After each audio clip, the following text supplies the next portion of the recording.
Welcome to the Orlando Lions Den Podcast, your number one Orlando City podcast. For the fans, by the fans. For the fans, by the fans. Keeping you in the know on all things Orlando City since 2018.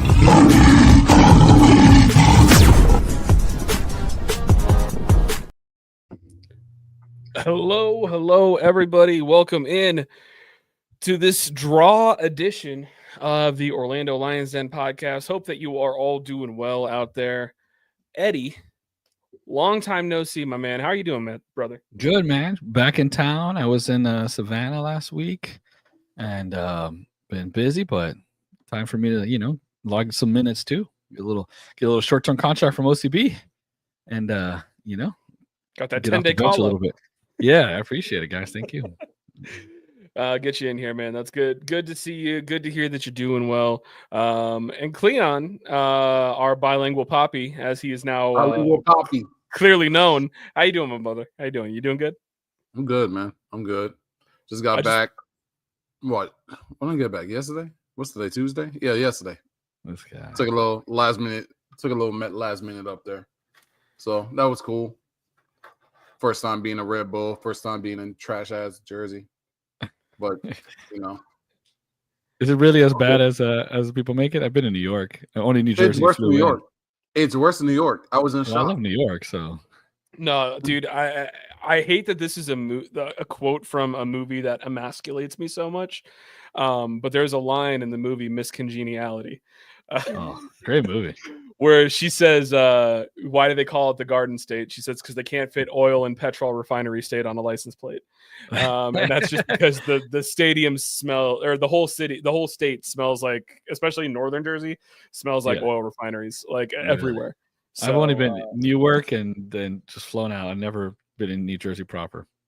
Just drove out of there once. I've flown through Newark plenty of times, but never, that's just through the train. And this is the first time actually having to be in there. You know what I mean? It was different. It was different. Let's just say that. Look at this. Cleon's getting life experience out here. So, I mean, did you get yourself a New York slice and stop at Sbarro or something? No, Sbarro, bro. It was just a... That was a joke for Eddie. You're good. I got it. They got them pizza. There's always a pizza place right outside the hotel. Right. Over there, bro. It's shocking. I hadn't been there for a minute. It actually shocked me. Food prices out there shocked me, bro. Like, it was crazy. Like, it doesn't matter where you're getting it. It doesn't matter what you're getting or where you're getting it from. Whatever you're ordering is costing you at least $25 right off rip. Even a slice. I got a slice for $1 last time to New York 3 years ago. Stand, even like the little food cart, everything you order was like $15, bro. Oh, yeah. That was crazy. Halal chicken, $18, right? Yeah. It was nuts. Right. I mean, I went to a concert on Sunday, and when I was leaving, there's a guy selling like sausage and peppers like right outside the venue, and they were still only like $5. So shout out Denver.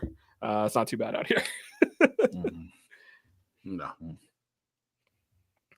Well, with that, we'll go ahead and before I go into sponsors, I'm just going to go ahead and give a shout out here to our man Jake in the chat. Congratulations, Jake, on your Newcastle winning a trophy after 70 years.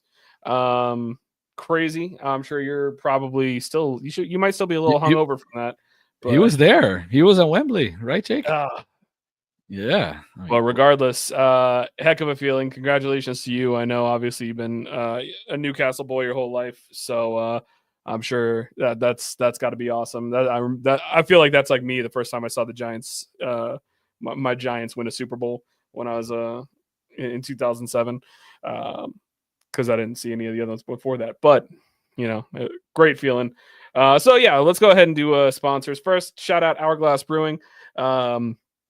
No Mango, No Party should still be available in both of their tap rooms on Curry Ford and the one out in Longwood as well. Happy to have partnered with them again this year, and always some good friends of ours there. Chad McGibbon, will bring you up here. It went away. QR code's on the screen. You can find him at Chad McGibbon on Twitter if you're looking to buy a house. He's the man to help you out. He's got all the connections in the realtor world. I don't know where we're at as far as the home buying economy at the moment, but he will definitely try and get you a good deal if he can. So if you're interested in buying a house in the Central Florida area, hit up Chad. And again, Chad, this is my reminder. We talked about it while I was in Florida. Hit me up. We can make a better screen for you here to help you out. You said you had some ideas, so let me know. And then Leo with the Epic Mortgage Team powered by U Mortgage. If you're buying a house through Chad, you're going to need to do some financing unless you're just abreast with currency straight up. He can help you with all the loaning details, whether it be a mortgage, a refi. Leo's got your back, and he'll be happy to help you. And then Eddie, I'm going to let you go ahead and plug yourself so that way you could give us some updates on what things are like in the insurance world. Yeah. I'm happy to help with all types of insurance, home, auto, life, jewelry. Did one of those the other day for one of was it my grandma? No, I should, right? But she's got enough. Right, got to secure the blink. That there's some new companies coming back, some regulations that are favorable, kind of stabilizing things a little bit. So I always like to do kind of a review to make sure what you have is good, or or maybe I have something better. But either way, you'll find out a little bit more about what you have. So take advantage of that. And some of the car companies, if you have Progressive, a few others, they actually should have gone down a little bit in some instances. So check out your stuff, folks. People don't normally notice until it really goes up, but it's good to periodically check, and I could help explain it because most people don't know what they have. I mean, I did it before I started doing it. So that's it. I'm here to help, and you guys as listeners have been fantastic. And this year I'll start up the donation thing again for the Orlando City Foundation. I'll let you guys know. We love to hear it. And just making a joke about that. So my grandma, she's carries this purse with her that I swear I think she puts everything she owns in it. So you probably would want to just insure just the purse, because I swear if that thing hits you, you're knocked into next week. Like, that thing is so heavy. Just got that old Long Island grandma vibe that I love it. Carry everything with her at the same time. If that thing hits you, it's going to knock you the hell out. That's for sure. So I love. I don't know anything really about Bermuda kind of culture. I don't know if Cleon's parents are like your typical Bermudans, but I love how your family are like typical Long Island, Jersey, New York kind of thing, Mike. And then my family's completely Puerto Rican. My parents 100%. And then I don't know about Cleon's, but I know when I met your dad, it lined up. I still haven't met Cleon's dad, and I've been to Bermuda once, but other than being conned with the taxi, I don't really know much about the Bermuda people. Everybody else is lovely. And Cleon did warn me about it, so that was just my ignorant. Yeah, he did. Yeah. And but other than that, they were generous. I even got chocolate cake for free. So. He's still mad about that. That face. He's still mad about the chocolate cake. But yeah, no, you're not kidding, man. My family 100% fits the bill as being stereotypical Irish Italians from Long Island. Like, I love it, man. They're great. Yeah. Anywho, all right. So speaking of Long Island, I guess let's go ahead and take the trip down to North Jersey. And 2-2 draw this week, which, as I said on Den After Dark when I hosted that, it's a draw in this league is a good thing, especially when you're playing on the road. A draw is a pretty good result. But this one, I can't lie, it felt more as though it was 2 points lost rather than 1.1. So we opened the scoring 18 minutes in. Martin Ojeda with an absolute blast from outside the box. Great secondary assist or key pass, if you will, by Atuesta. And then Muriel flicked him on into realistically great position. And it was really good work to beat the press of Red Bull. Then questionable penalty kick that MLS decided to go ahead and back up on instant replay and say, yeah, no, it was the right call. We love our state sponsored media. Say it was the right call. They convert the penalty kick. Pedro guessed correctly, but still got through. And then we, just before halftime, Marco Pasalic gets through. And honestly, everyone and their mother thought that he was offsides on that because he looked like he was way behind the line. but he was held on. He timed his run right, and I believe it was Atuesta that put the ball in. Shout out to Orlando City Facebook. I've seen some posts on there saying, I don't know if Atuesta's the guy. I don't know if we could trust him. Guy's been aces. He's just a different kind of player. You got to give him time to get acclimated and understand the team. But then to start the second half, after that great goal by Pasalic, who's off to a really good start for his career in purple. To start the second half, we gave up a very unnecessary goal where a guy whose name looks like it's Gengar the Pokemon got in behind our back line and scored. And just basically it seemed like he kind of got completely lost by Kyle and then wasn't picked up by Robin or Schlegel.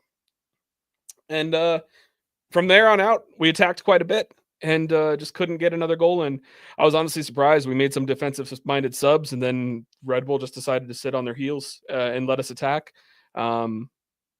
But one last bright spot was the return of Duncan McGuire into the lineup. I got some minutes. Hopefully we'll get to see some more of him on the field.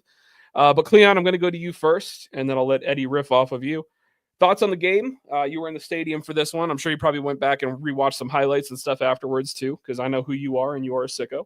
Got to take a look at some of it from different angles because the stadium sometimes doesn't help. What were your thoughts on the game? What were your thoughts on the performance?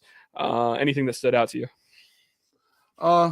The game itself, just jumping back a little bit, the Pasalic, that goal, bro, in the stadium, especially where we were on the opposite end at that point when he had scored.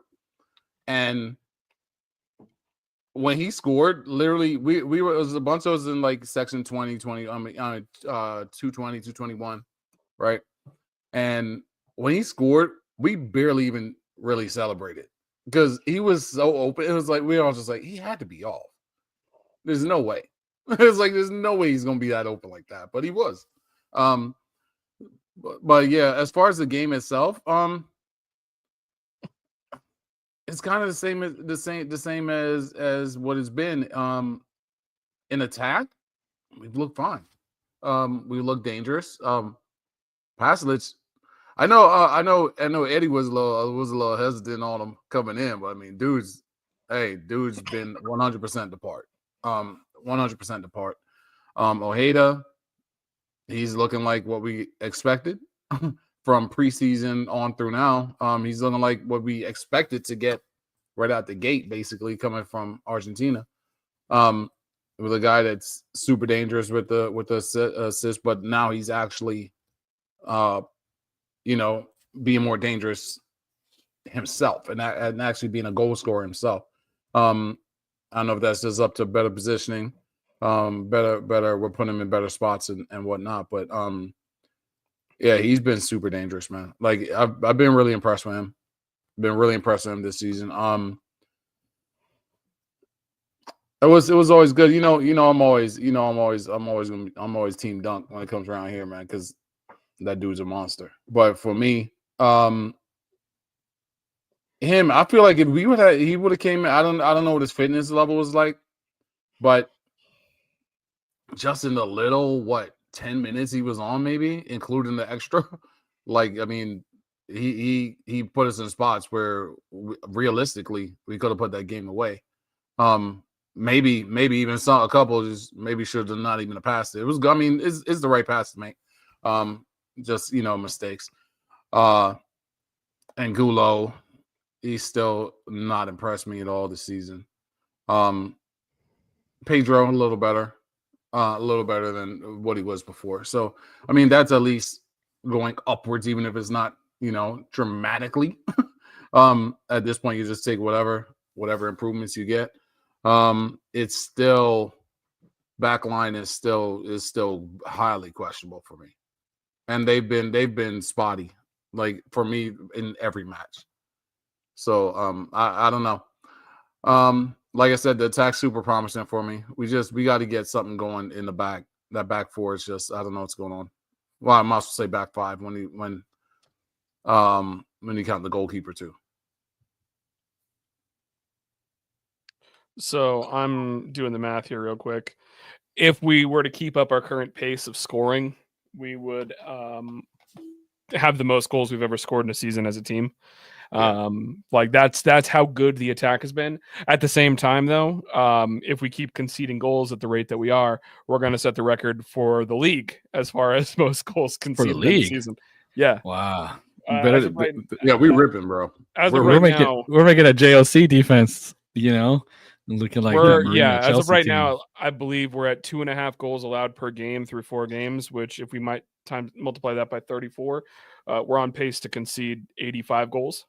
Nice. Which is a new league record if we were to do it. So what would be our goal differential? How many goals per game are we on so far?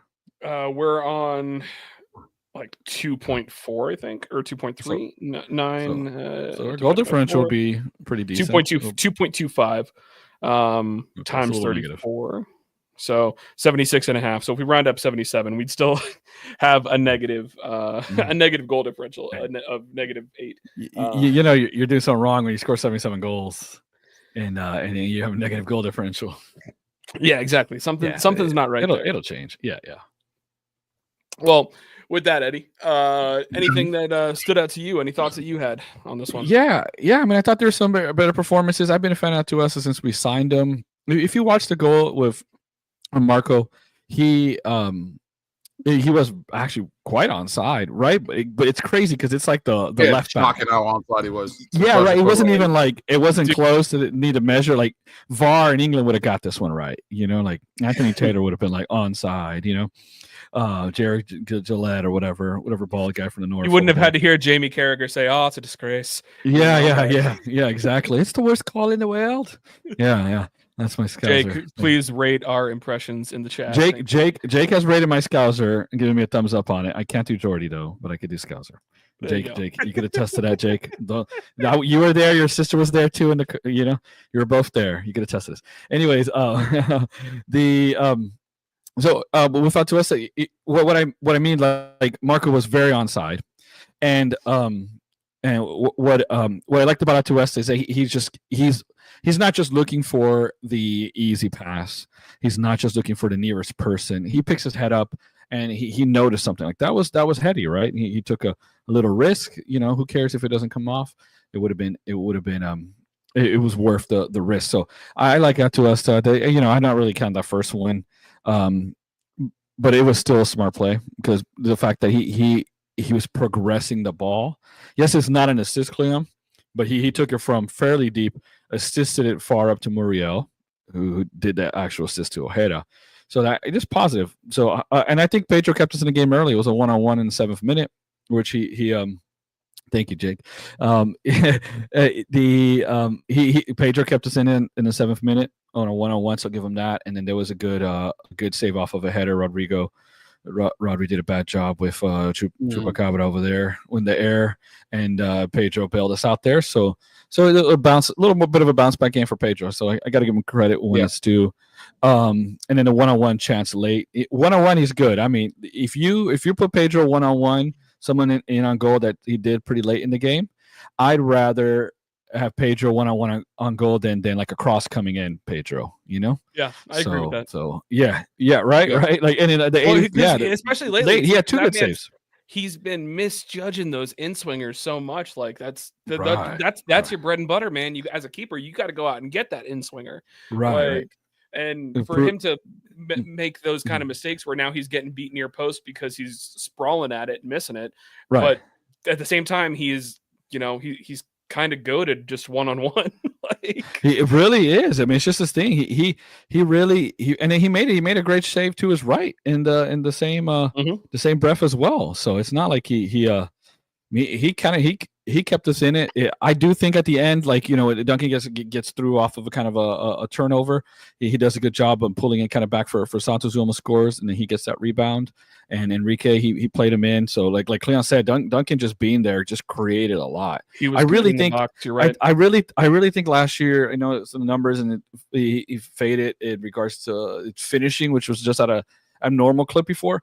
But him and Muriel were creating a lot of chances. He's just playing. He's grown in intelligence, and I think his soccer IQ has just gotten better, a little more well-rounded. So I think when it comes together, when he gets fit again, I think I could see Dunk make another crazy run where he scores and contributes in a bunch of games. He could have easily had an assist or 2 in 10 minutes in this last match. right? We could have won it. And honestly, I think this one, credit to Oscar in this one, because I think if he's obviously a competitive man. The Red Bulls beat us, our best chance to win a title last year at home, no goals allowed. I thought the way we set up was smarter. I think it was Doyle, you pointed out, we kind of matched them in the midfield, right? The runs from I've been complimenting on Twitter about the front 3 or 4, the flexibility they have. And you know what, one benefit that we've had is that we're not super left heavy as much this year, right? Santos didn't play this game. Well, we have Kyle. Kyle's good on the ball, but he's going to be good on the ball in a different way. He'll cut inside and ping some long passes, but it's not so much overloading the left, right? Ojeda is making like kind of second, third man runs centrally. Muriel's dropping in. Even Enrique drops in and Ojeda comes in behind. And I can't say his name. I should have called him Marco. Pasalic. He's looked good. It's also been our offenses look better, in part because of him, his credit. So yeah, I was saying we don't know because he hasn't been productive, but I'm always careful with caveats. If you pay attention, I said we don't know which kind of Anthony we're going to get. We're going to get La Liga one where it's a good fit, where he needs to be the man, or he gets just an opportunity to be free, right? And that's what's happened to Anthony and Real Betis. I think that's what's happened to Marco here. He's got a free role. I mean, he's on the left. He's central. He's the furthest deep. All these kind of things. He's freed up because of the way we're playing with the 9. Our 9 being a perfect kind of a false 9. Ojeda just being this like almost 9.5, right? And then Angulo, we're not relying on him just to get behind all the time. I almost forget Angulo's there until I see him playing like left back. Basically, right? So we're just not that reliant on him, and he hasn't been good, but I feel like it's not hurting us as much offensively. We're just not as reliant on him. And credit to Marco, Ojeda, and all that. They're working well together. And Freeman too. Freeman really, really, really, really is helping Marco in that how high he gets. He hasn't, had his any kind of standout moment per se like he did when his first debut in the first game, but he's still, the league sees him. He's still a threat up high. He's getting better defensively. He's reading the game better. He's just going to get, somebody that good, you just got to blood them and let him make mistakes. But the fact that he's so wide and high is letting Marco be super free everywhere. And it is costing us some stuff on defense for sure. But when you got to get an athlete like that who can track back, it's a trade-off. Oscar's going for it, and give him credit. He's not just kind of doing the usual Oscar stuff. He's put in some wrinkles. Atuesta goes up a little bit more. He's allowed to hold on the ball. He's not so quick and tidy. We're taking some risks. The 9's kind of dropping a little bit more deep, and therefore they're less isolated, and we're getting in a lot of plays where we're getting in through on goal. And Ojeda, I don't know what happened, bro, but he I don't know, when you get like a card or in FIFA you create a player and then the pace, you get a little bonus on that pace. Ojeda this year is running by people, right? I feel like a couple times this year he's pulled away. I feel like that goal, he almost got caught, but last year I feel like he would have got caught. I don't know what it is, but right. I don't know if he was close to getting caught on this one, but no, he was. Yeah, but that's both of his goals this year have been breakaway kind of things. Yeah, right, exactly. That's what I'm saying. And what I've been saying is, what do we do? We score in transition and preseason, preseason too. I said, what do we do? We score in transition, which is fine. If you're going to be a great scoring team, you got to be really good at 1. 2, if you're going to be like a champ, in my opinion, usually you score on final third dominance, which we don't have, transitions or set pieces, right? So set pieces, maybe, we're getting a little bit of action on that. Maybe that's the next step to score. Look, but Jake's a Newcastle team, set piece and transition. They score like that all the time. So I like that Bobby is setting it up where we're scoring in transition. So I thought he did. I thought he actually adjusted well to Red Bulls. I think that was a very soft penalty, and I do think Red Bull did create some chances. Just defensively, we're just kind of off. But I don't think this draw was Oscar's fault. I think he set us up where we had a chance to win. It was a soft penalty. I think Oscar did. I thought he had a good strategy for this match. I thought it worked well. So I credit to him and his adjustments. I wish we had taken a little bit more risk last year, and maybe we're champs, because even when we always looked good when we were chasing last year, but even then it was still heavy left, and we didn't have this option. I wonder what Facu would have looked like with a Freeman, the freedom he would have, but so I don't know. And Gerbert, a little shout out to him. I don't know how to say his name. Gerbert. Yeah. Oh, sorry. Yeah, that's a good shout, bro. Gerbet, bro. I honestly was not worried because I watched the Clemson kind of tape on him, right? And I always pay kind of close attention because of the Mount Verde connection.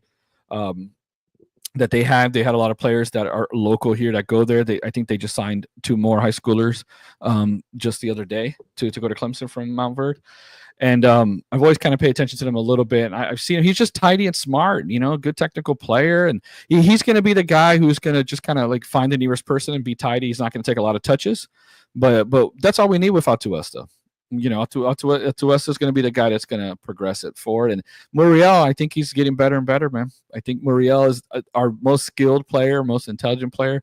Sometimes things don't come off because he's a bit, he's a little washed. But that it assists, and that flick on was just great, man, just great. So, and just right when we needed it. So, there's to me, the last part. To me, I don't because I'm gonna forget. I'm old now. To me, I always look at performances, right? I do think the defense had some issues, but I think it was a performance that warranted 3 points. Right. So I think that's the positive I'm taking from it. I'm not going to get mad at a point on the road. Yes, we could have made it 3. The point on the road against Red Bull, a good team, isn't bad. It would have been better if we would have, done more against NYCFC. But I don't think it's a bad result. But performance-wise, the offense is cooking for the most part, and we could have easily won that game at the same time. So. Oh, I've been trying to rebut to you for about 5 minutes, and you just keep going. Buddy, that was it. That was it.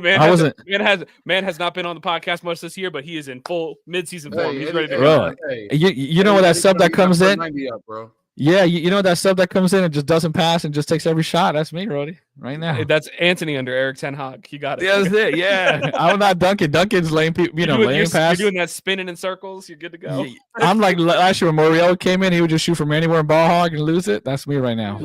No, so I just had a couple things I was going to rebut to you on. At first, with your mention of Freeman, I think there's 2 things that I've noticed out of that. First, I agree that I think his defense could be better. But at the same time, I really don't think any of the goals that we've conceded have been directly attributed to him. His defense is better than I thought it was. No, I think his defense has been better than I thought it was, and he's reading the game better. He's intercepting balls ahead. He's getting there, and I think he's realizing he can't make up everything with athleticism because Cleon was a college athlete, stuff like the higher level you get, the athleticism gap closes, right? So you're gonna have to use the mind a little bit, experience, but you only get that from playing. Yeah. Like I've seen him, somebody kind of cooks him and he's like, hold on, let me, he resets and he's physical. He bodies people off. He bounces off of people. There's no reason. There's nothing defensively I've seen to say we can't play this guy, especially when Dagger was a natural right back anyways. I have no problem with Dagger, at all. But the upside, Ben Freeman, I've been saying that for a while. And there's nothing defensively to say, that offensive upside isn't worth it because of the defensive downside. Well, that was the second point that I was going to make is I think that with him starting, I've grown to really love and appreciate what I think we can get out of Dagger in that super sub Swiss Army knife kind of role. Because the man can do so many different things on the field, depending on game situation and game state. He's a great guy to bring in as a little energizer bunny, whether it be in the middle of the field, on the wings, and the defense, whatever we need. I think that's something that's kind of very understated about this is that he could do a little bit of everything. Right. You know how the Giants, speaking of the Giants, they had that NASCAR package?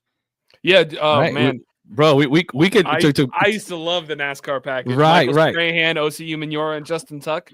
Right. That's it. We have. If we need to close a game out or change things on, we could put. What is this? The French guy's name? Gerbet, Kyle, and Duncan on, bro. That's instead of NASCAR package. That's the exciting Whites package. Get on there and let's change it up, buddy. Yeah. Just get on there, boys. Get going. But, I'm gonna have to talk to the and now with Duncan off the bench too. Woo! Exciting. I'm gonna have to talk to the guy that did the bootleg MLS shirts that I got the Duncan McGuire shirt from. See if you can go ahead and make an Orlando City exciting white shirt for you. Hey, if they got Jabbar put on Duncan or whatever. Would never pull the trigger on that. I'll tell you right now, the exciting whites T-shirts would sell like freaking. They would, yeah. I would sell like crazy. And I just need to randomly sneak in the design that picture of Tom Hanks, like. right. But but you're right about this. So useful. Kyle's such a useful player, and Dagger can be the same. And shout out to Boris. I met Boris at the watch party, and good meeting you, Boris. Shout out to the beer. He seemed to enjoy it. That was the next thing I was going to bring. I was going to bring up Boris's comment.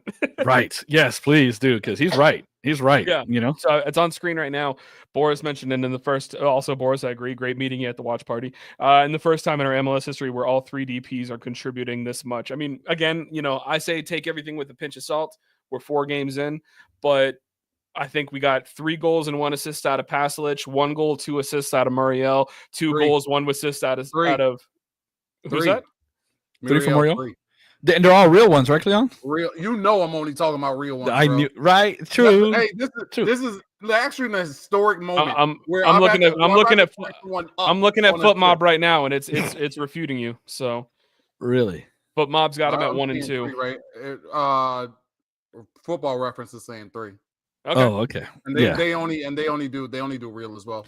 Okay. Gotcha. Oh, okay, fine. Then 1 and 3 does real except for MLS.com, but that's another story for another day. Yeah, we don't use MLS.com stats in this house. No. But no. Fake so I mean, news. if they got him at 1 and 3, and then Ojeda's got 2 goals and 1 assist as well. I mean, we're sitting at 4 and 3 goal contributions from our 3 DPs through 4 games. That was like a season, like in 2018. Like MPG, Giles Barnes, and I was going to say it was 2018, or no, I think it was 2017 was the year where we ended up bouncing between MPG, Giles Barnes, Sasha Kleshin, and Dom Dwyer. At one point, all of them were TPs. Yeah. You know what's insane? We had all the people that could be bought down and moved around, but man, what a mess of a group. Right. The thing that's crazy is we've gotten either a goal or an assist, real ones, out of every starter this year already, except for Pedro, obviously, Schlegel, kind of obviously, and Gulo. Janssen. Santos and Janssen. And I guess Enrique? Yeah, Enrique. He's been a little down, bro. That's stock down for me. But go ahead. Yeah. We're not there yet. Yeah, I know. I didn't mean to. I'm going through the stat line, and I'm like, ooh. That's a good segue, though. That's a good segue. Yeah. So, hey, obviously, we're good. DPs are something that's kind of a stock up, but stock up, stock down. Obviously, U22 initiative, Ramiro Enrique for Cleon. You're feeling pretty down on him right now? I wouldn't say down for me because I wasn't. I wouldn't say I wasn't high, but I was very much taking a cautious approach coming off his season last year because it's his history. I go by current history, but I also go by past history, and I kind of just combine them for a middle. And he's never done anything close to what he did last year. So for me, the stats said he's going to regress, but so far, he's done nothing so far. For you keep starting Muriel at the 9? Oh, you have to, bro. Yeah, you have. I mean, well, it's not even that you have to. Well, if you're talking about out of those 2, you kind of have to until Enrique plays his way back into it. Well, here's a scenario for you. Before you continue, would you consider starting Muriel at the forward and putting Enrique on the left wing? Yeah, whether it's a start or a backup. I mean, I'm saying to start specifically in this instance. Because I mean, I feel like all of us can kind of one of our big stock downs this season from pretty much everybody universally. Angulo has been a 6-pack ass. So yeah, but it kind of for me it kind of goes back to that thing. Poppy wants somebody doing that crap that Angulo does, so it's like somebody has to do it. And for me, it's okay. I don't know if Enrique could do it. You know what I mean? Right. In regards to the work rate for the defense, yeah, I agree. I mean, he works hard as a striker. I mean, he presses, defensive effort, but it's different. It's different when you're one-on-one on the wing like Angulo. I mean, he tracks back. He really does. I mean, he's really good at it. And the other reason why I would, thinking about it, I don't think I would start him. I guess you would have to keep starting Angulo. For me, I would kind of open that competition up though. For me, that left wing, that would be open for me. That would be between Angulo, Enrique, and Nico whenever he gets back.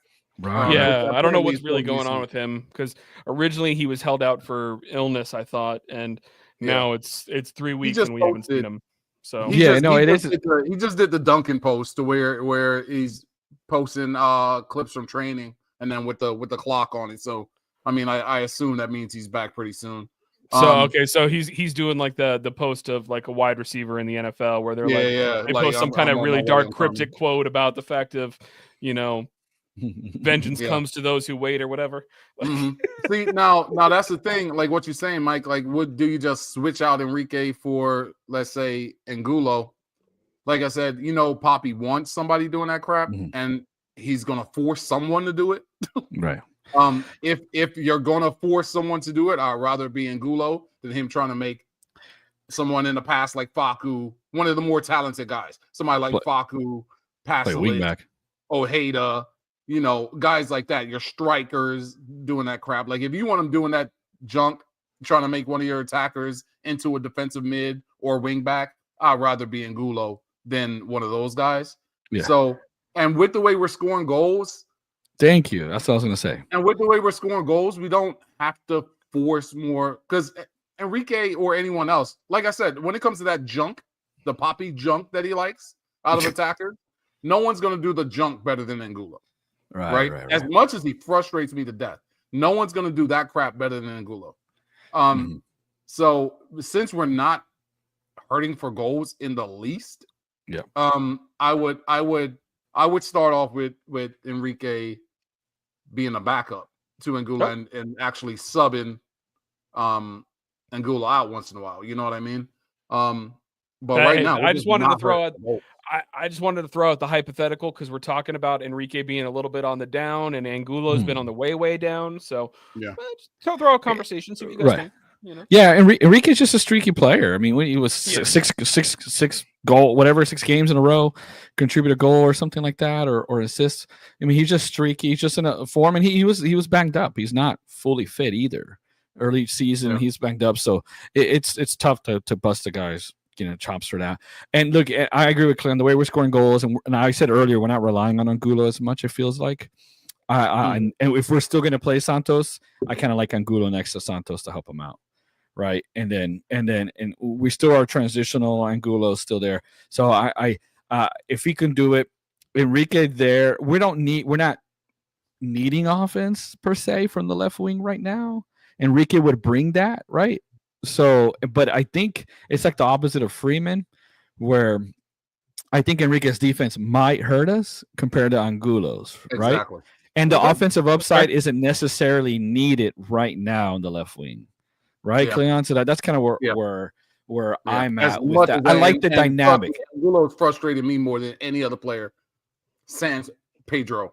Right. So.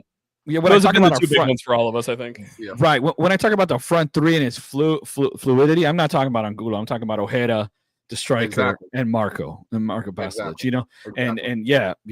Pasalic, I'm enjoying him, very much. What I like about him so much, adjustment period, getting used to the league, whatever. Man's came in cooking, buddy. He's working hard, and I love a near post finish. 2 goals near post both times. Underrated skill set, and the goals aren't like barely in, kind of chunky. Bro, he just smashes them. They're just this man basically came in and said, I appreciate your tactics, I'm gonna do my own thing. Like and shout out to Oscar for look, Oscar's letting him do it. He's saying he hasn't leashed him up, and he's adjusted to what Muriel is not a front point. So you gotta give some credit. These 3 guys aren't just on freestyling. It seems it's happening too much to be freestyling. This is something they're doing on purpose. Whether Oscar's letting them freestyle, my point is a conscious thing. So get a credit to Oscar on that. So speaking of freestyle, you guys remember the N1 mixtape? Oh, bro. Yeah. Bro, you on in our 40s. That's what I'm calling. That's what I'm calling this lineup. Right now, we got the N1 mixtape lineup. Everyone's just out there doing the thing, exactly. and they're having fun out there. Right? Hey, and Muriel's like that. What was the Cadillac? The Escalade, little thick, but got good. He's good on the ball. Yeah. Escalade was the man. Like Angulo, right? Like Muriel, right? I interrupted your stock up, stock down. I'll let you get back to it. I'll finish it. My bad. So my stock down. Yeah, right now I'll definitely go Enrique, especially with Muriel holding his own so far, and then Duncan coming back, and Duncan looks like Duncan right out the gate, basically, even in the short minutes. And he's been down, so I'll go there. I could have gave it to Angulo, but Angulo's been down, so he ain't really sinking any lower. He's already there. That's got stock status quo. Stock status quo. Stock up. I think I'll actually go. You know what? I'll give it to your boy, Joran. Yes, we're very worried about that. That backup mid, bro. But he looks solid in things. But you know me, I'm not trusting no kids, even though he's a young man though. He's not really a kid though. He's a little bit grown. Yeah, he's a little grown. Yeah. But he's just continued to look solid so far in all the chances he's been given. So for now I'll go with a cautious stock up. I agree with that, because especially the way that you phrase it, because as soon as I saw that there was no Araujo in the lineup at all, and he was in there, I think I said in the group chat, I was like, oh no. Like, I was so excited to see Bracalo and Duncan back, and I was like, this is great. And then I was like, wait, where's Cesar? Holy crap. Only says he's got a little hezzy, bro. I've noticed him do it a couple times in the preseason, but then this game, it was the first time we saw him like in extended minutes, not like as a sub, really. Right. And he's got that little reverse pivot type hesitation with the ball. Right. Dude's running at him, and he kind of just he hits him with this, like a shoulder dip. It's like a basketball move, bro. It's like right. That reverse. You know what I mean? And he hit dudes with that about 3 times. During that match, right, where dude just goes running right by him. Well, that's the technical kind of ability where what you do is you set your body up, or you position your body up to where the ball's rolling and where you're going to receive the ball, right? And just a little shoulder dip. Thomas Partey's real good at that. Busquets, those kind of guys, those kind of sixes where they're getting a little tight space, one little shoulder dip, and you got room to get out. So you know what? I got a new slogan. Guys that come up with these, the Cleon's always making fun. They're just in my head. Don't miss with the Johan. Stock up. Oh my God. Stock up for Johan.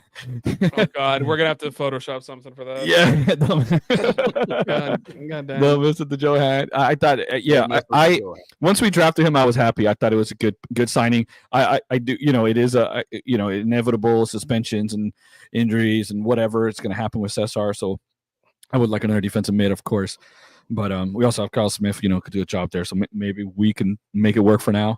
But I just like the guy. That was a good draft pick. So yeah, it was good to see him. Stock up, I'm going to say. Ojeda, a lot of us thought he was going to have a breakout year. So far, it's looking the part. That was a banger with the right foot. Maybe it took a slight defection, but that right foot, you don't have to get pretty with it or swing it. You just, you don't have to curl nothing. Just swing it at it. Just swing that thing. And and Coronel ain't no slouch in net either. Like he's one of the better goalkeepers in the league, and he had no shot. Right. He had no shot. That was a banger. And then Muriel, I don't know. I smart layoff. That was good. I'm not sure if any of their forwards quite do that play. Maybe, but I just think he's becoming more comfortable in the way he's being used and with the flow of things, right? And so let's talk up for that. And those are the way out to us already shouted out kind of earlier. Stock down. I don't know. It's like the center backs, right? I just kind of want to lump them up. They just seemed something just seems off. It seems off, right? Yeah. So, I don't think, and Kyle's normally solid. Kyle was like, still 6 or 7. He was fine, but he fell asleep. But I give him a pass because he's just playing in different spots all the time. You got all these assignments, right? You're like, I got to watch this guy. So I give him a pass a little bit, but just Rodrigo, you just can't be like yelling at people in the box like that. And Jansen, that was a tough one. Wasn't his fault, but I just feel like Red Bull still had some good chances. You could argue Pedro had to make bigger saves than Colonel Sanders over there, at the end of the day. So it was just I just thought they're getting good chances, and the XG, whatever, it was a lot of it was from the penalty, but they still had some good shots, and Pedro had to make some saves, and I just don't feel comfortable. So stock down is that. But I'm giving a pass to Kyle Santos. Defensive view, we know Freeman is young getting there, so I'm not gonna, he's not. When I mean backline, I'm talking about those kind of two. Jansen and Rodrigo just doesn't seem solid to me, Cleon's giving you a stock down for bringing up Colonel Sanders. It's Mr. Chicken supremacy up in this household. So, bro, sorry, man. Oh, I have my cake and ate it too. There you go. He's mad again. See what I mean? He's mad again. Anyways, my stock up. People like to say that we're sometimes the anti-Poppy podcast. I'm giving stock up to Poppy. That's a good one. Yeah. Because for me specifically, one of my biggest things that I've always said is that his Achilles heel is that energy drink high press. He's never been able to beat it. You got to give credit where it's due. He countered them so well this week. Red always been a team that's given him trouble. He had it figured out, and he also went through and made the defensive subs at the end of the game. And then when he saw that they were still sitting on their back heels, he told them to go attack even with the defensive subs. So I respect and I appreciate that. Poppy deserves some praise this week. Right. That was like a 3-5-2 or something at then, right? A little bit, yeah. It's when we're in attack, it seemed like they kind of shifted more to a 3-5-2 and let once they had Bracalo in, because they had Bracalo in back there with them too. Oh, for sure. Yeah, absolutely. Right. Yeah. And then I thought Dagger was at the 10, and he might have actually been for a little bit. I think he was. Then it kind of just looked like a 3-5-2. Right, where Ramiro, Duncan kind of up top thing. And was it Enrique? Who was Duncan? Enrique. I don't know if it was Enrique or if it was Muriel, but they had both of them right up top. I'm pretty sure it was Enrique. Another thing to shout out, Muriel and Ojeda. Ojeda obviously didn't go the full 90 this game, but Muriel and Ojeda are playing longer minutes this year, which is just good credit to the conditioning to see that, because that's the thing that I feel like we used to get the most frustrated with Ojeda when he was starting before he became the guy, is he'd play like 55 minutes and then they'd pull him. I'm like, why are you pulling him? Ojeda was getting frustrated with that. He was always late. He was frustrated with it too. Anyways, for my stock down, I am not going to take the high road that Eddie took. I'm giving it to Kyle Smith. Whoa, because here's my thing. You got an opportunity. They didn't see Santos playing well. You got an opportunity to take the starting job. You cannot lose someone and just try and call your center backs to come and cover for the guy that you're losing when the cross is about to be flicked in. That's like cardinal sin number one of a defender. You have to stick with that guy even if it leaves the back post open, because you just let a guy run wide open in front of the goalkeeper, and you gave Pedro no chance to make the save on that second goal. I do agree with you on the fact that Schlegel and Janssen have been pretty disjointed this year, and it's been pretty ineffective between the two of them. And also, again, I agree with you. Please stop shouting at players when they're laying on the ground, Rodrigo. Idiot. Stop doing that, man. Just cut it out. It's bad. But yeah. I think it might have been Eddie that just wrote it. Feel free, if you guys got stock up, stock down that you're watching along, feel free to put them in the chats. We like to try and take a look at what you guys got to say too. We did get one from Jake, the Melau's Bakery on OBT. He went to Melau. The team hasn't won in 70 years. Got some Pateria Guayaba, some guava little pastries. Changed his life. Yeah. He got him 3 times. He's eating it more than me. This the last that I have. And before that, look, I'm not saying it's a coincidence, but before JK Puerto Rican food, he's never seen a trophy for his local team. All you're saying is you're just saying, Jake knows what's up. All right, guys. Well, as we're moving along, it's important to note before this DC game, we got 3 international call-ups. Colin Gusky is going to go with one of the youth U.S. national teams. He hasn't really gotten in any games yet So I don't think we're going to miss him too much. But the two that we can miss, Bricalo called up by Slovenia, and Pedro Gallese called up to Peru. Kind of a little, because he's been in good form, I'm a little surprised Pasalic wasn't called up to Croatia. But you know what? I will take it because I'm happy that he's going to be here for this game against DC United. But the big thing here is that our starting goalkeeper's gone. So we've all been pretty highly critical of Pedro throughout this year. Javier Otero is going to be stepping in between the sticks.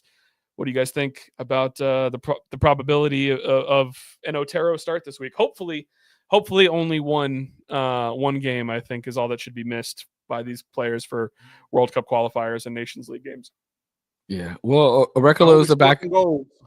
Yeah. Well, Rekalo's the backup right now, so it's not as detrimental, I guess, right, so to speak. And Gusky, for the future.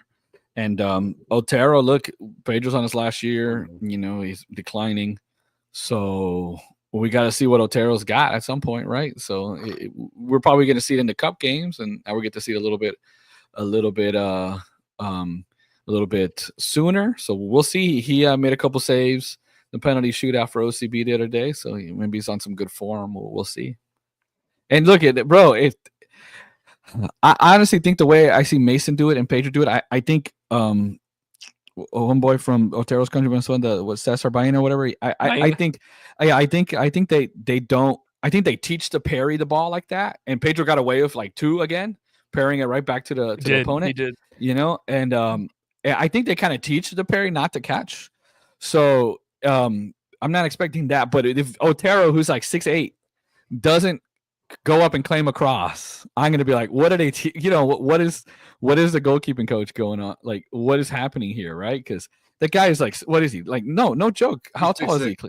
I think he's borderline 6'7". Like, he is. Yeah, borderline. He's 6'7". Yeah, he's a giant human being, 100%. Yeah, I've seen him walk past me when I'm sitting in Alex's seats, and he's huge. Dude, he is a giant. Like, yeah, he is super big. He could play for the Magic if he could ball a little bit. Right. If he doesn't claim a cross, I'm gonna lose my freaking mind. What I mean?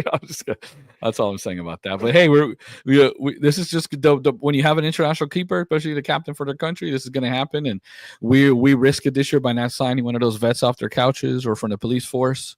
If you guys didn't know, Talia Hall's a cop. With Orlando, God. Yeah. But if we didn't sign anyone, so we're banking on Otero. The club has been open about the vet, kids strategy this year, and they've done it. It's true. They've played the kids, and here comes another kid. He's just a big giant one. Yeah, I mean, the way that I look at it is, kids got an opportunity to show something. Whether he does or not, that's remains to be seen. You make a couple stops on Christian Benteke, maybe that means something, but Pedro hasn't been in good form. Pedro does tend to come back from international breaks in better form for us. I don't know. We'll see, but obviously I want us to win, so I'm wishing the kid the best. That's all I'm hoping for. Yeah, me too. All you can. But do you know what would be the greatest thing if we go from $1 million keeper to a homegrown keeper, right? With similar production. Keeper. I mean, I love it. $105,000 keeper. Yeah, we could get. I would love it if he steps up, and I'm not saying he's going to win the job this year or anything, but he steps up and show that, hey, you know what? Maybe he's capable. That would be fantastic, especially the homegrown. So we all love it when a homegrown does well. Yeah, we love it. Anything to add, Cleon? Nope. All right, Cleon, then I'm going to go to you first. What are your predictions for this game against DC United? We're laughing because we're talking about kids, and Cleon. Yeah, no comment. Yeah, you'll say that when we're off air. I know exactly the three word phrase that's in your head. So. Yeah, Cleon, John Cena, Cleon over here. Usually got a picture of Michael. Hey.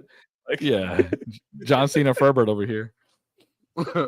I got a picture of Michael Jordan and Heel Cena on my wall, bro.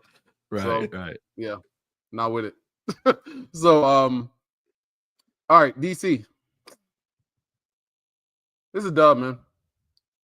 This is a dub. I put a lot of strategic thought into this one right here, and it's a dub. Big Dunk's back, taking off the cape. It's on, bro. It's on. It's a dub. Write it down. Take a picture. Dub. It's a wrap. It's a wrap. Yeah. It's over. What do you got for the score? Let me say. Don't say clean sheet because bro. No, it ain't happening. That ain't happening. Yeah, not yet. 3-2 dub. Orlando. That was my score. 3-2 dub. Marco, Muriel, and then Duncan. Big Dunk. It's like the cap on and at the end. Yeah, exactly. Duncan does it. I don't want him flipping or anything like that. He just came back, Just a shoulder, bro. It's just a shoulder. Just he does the handspring though. He does. He does. Yeah, don't even do the golf one. We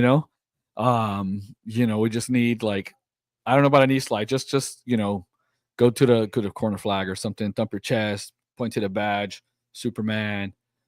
Something like that. But I don't want. I'll allow a Robbie Keane roll. You can do one of those for St. Patrick's Day. St. Patrick's Day. Our roll sounds a little dangerous. Yeah, Big Dog ain't McGuire. Just take a pint of Guinness out of the stands. You're Irish. Your name's McGuire. You gotta be. Yeah, he ain't scared of none of that. Right. Let me. I'm gonna go ahead and I'm just taking a look at it. So believe it or not, this is surprising as I'm looking at it. DC United has not lost this year so far. What?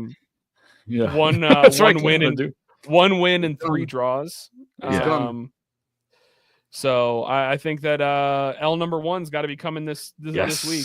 I'm gonna go. I'm gonna say that our scoring boots are still in form. I like Jake. He's saying 3-0 OC. I was gonna go 4-1 just because I don't think we can go ahead and keep a clean sheet. Ooh. But it's not even a detriment to Otero. It's just the defense. Back line too. Well, it's the back line more so that's been questionable than me worrying about Otero. So that's my reasoning for saying that I don't think we keep a clean sheet. I'd love to keep a clean sheet. So fingers crossed, hope to see that. But Benteke can be a menace. We're not that great in the air as far as our center backs and whatnot. But give me 4 goals. Give me 4 different goal scorers. Give me an Ojeda.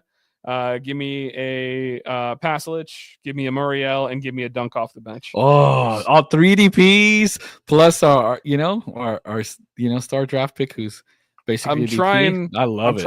I'm trying to have a good time. That's what I want to see. Oh, I love it. Yeah. Oh man, that would be great. It's got to be. It's a win. I feel good about this. This is how I felt about going into Toronto. This is a game you got to win. This is a game you got to win. I don't care about international duty. I don't know if DC is even missing anybody. Should probably take a look to see if they've posted anything about any international call-ups.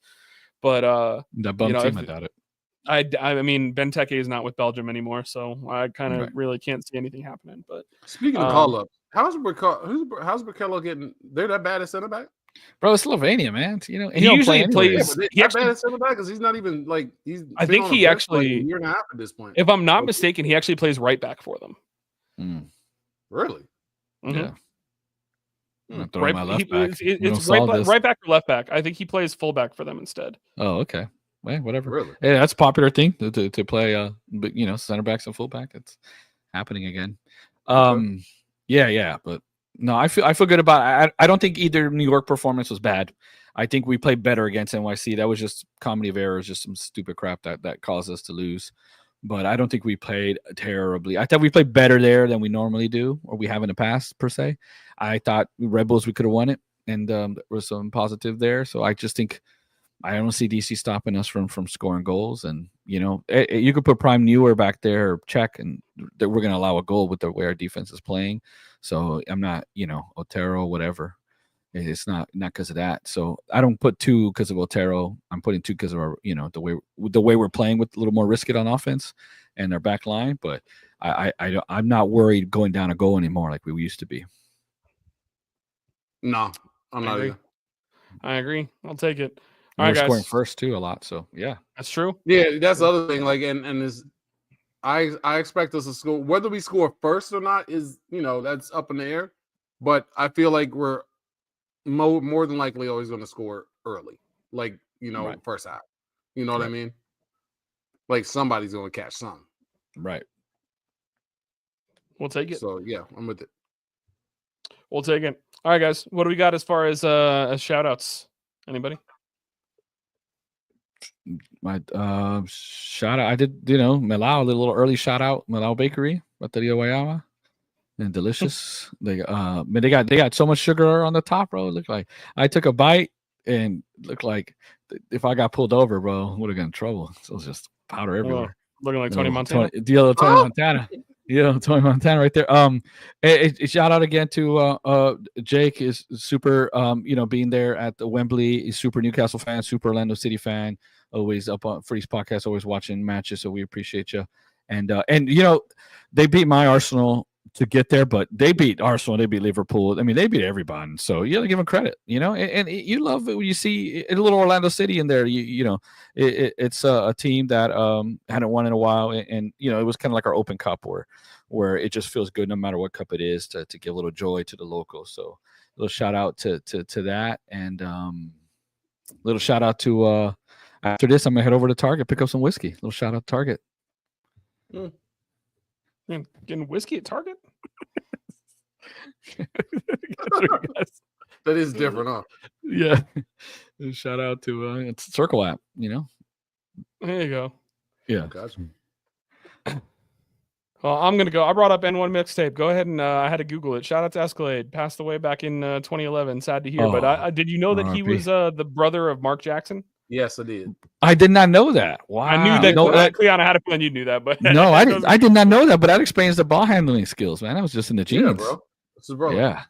Mark Jackson still has the most iconic, one of the most iconic cards for basketball collectors. Oh, he's got the picture with that the game that the Menendez brothers sat courtside right after they killed their parents. Wow. Because there's an oddity store. So this is actually another shout out. Shout out to Prometheus Esoterica. It's an oddity store in Orlando that me and Mal used to live, like going to when we lived there. And at one point I saw the Mark Jackson card and I'm like, since when the hell do you guys sell basketball cards? Then I looked at the background and I was like, oh, he's like, yeah, now you know. And I was like, yep, wow. I know who they are. That's hilarious. Yeah. That's great. Shout out to the brewery as well, and to Cappies for being there. Once again, man, I got a Reuben. That was so good, man. I love Reuben. That chicken palm sub they had, bro. That thing was good. It was whatever Adam puts in that marinara. I've had the eggplant parm. It's delicious. I've had the chicken parm, but whatever he can put that parm on a shoe, I'm gonna eat it, bro. That's Cappies. It's legit. And the onion rings.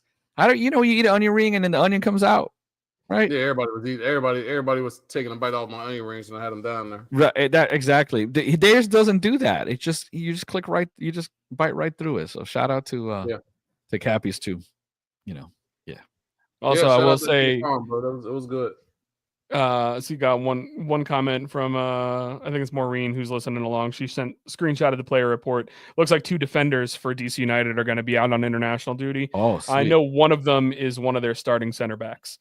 Nice. So I'm not sure what that necessarily means because Kai Rowles looks like he's out. He started recently, at least their last game. He started at center back for them. I don't know if he's been their regular starter, but just a observation. Thank you for replying with that. Appreciate it. That's why I keep my phone on me while we're going. So there you go. Yeah, that 4-1's looking good then. Yeah, let's do it. Ain't nothing to it but to do it. Right. All right, Cleon, you got anything else to shout out before we say bye? I ain't got none. You got nothing. I got one for Cleon. I got a shout out for Cleon. Shout out to Merengue, the country, Dominican Republic. I shouted that out last week. Oh, okay. I shouted out DR last week. Cleon working out there.